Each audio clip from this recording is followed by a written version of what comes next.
পৃথিবীর ভিতরে বিভিন্ন ধর্ম আছে, কি বলেন আছে না নাই?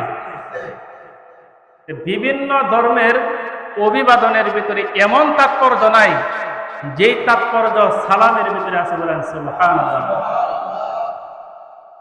বিভিন্ন ধর্মের লোকেরা একে অপরের সাথে সাক্ষাৎ হলে অনেকেই বলে গুড মর্নিং, গুড ইভিনিং, অনেকেই বলে নমস্কার, কি বলেন, বলে কিনা? এই শব্দগুলি মানুষ বলে কিনা? এই শব্দগুলোর ভিতরে কোনো দোয়া নাই। গুড মর্নিং, গুড ইভিনিং, নমস্কার, এই শব্দগুলোর ভিতরে কি নাই? কোনো দোয়া নাই, কোনো আবেদন নাই, কোনো কামনা নাই।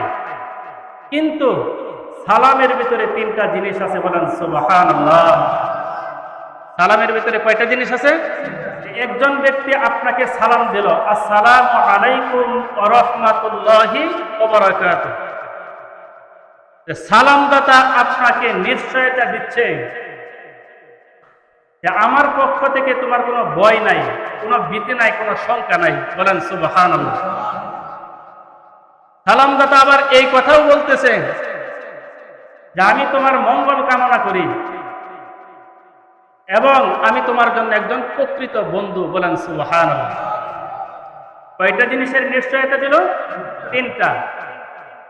যে আমি আমার পক্ষ থেকে তোমার কোনো ভয় নাই, কোনো ভীতি নাই, কোনো শঙ্কা নাই, আমি তোমার জন্য মঙ্গল কামনা করি এবং আমি একজন তোমার ভালো বন্ধু। তিনটা জিনিসের নিশ্চয়তা দেয়, কি কথা বলে ঠিক কিনা?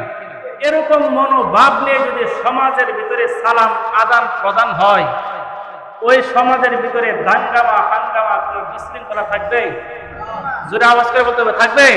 এরকম মনোভাব নিয়ে যখন সমাজের ভিতরে সালাম আদান প্রদান হবে, তখন ওই সমাজের ভিতরে ভালোবাসার বন্ধন গড়ে উঠবে, কি কথা বলেন ঠিক কিনা?